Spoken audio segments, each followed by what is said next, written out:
विदर्भाचा बुलंद आवाज माजी आमदार श्री अरुणभाऊ अडचण आपणास वाढदिवसाच्या लाख लाख शुभेच्छा।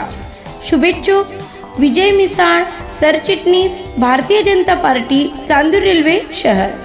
सौ दीपाली मिसाळ, माजी नगरसेविका चांदूर रेल्वे नगर परिषद। पुनश्च वाढदिवसाच्या हार्दिक शुभेच्छा शुभेच्छा शुभेच्छा।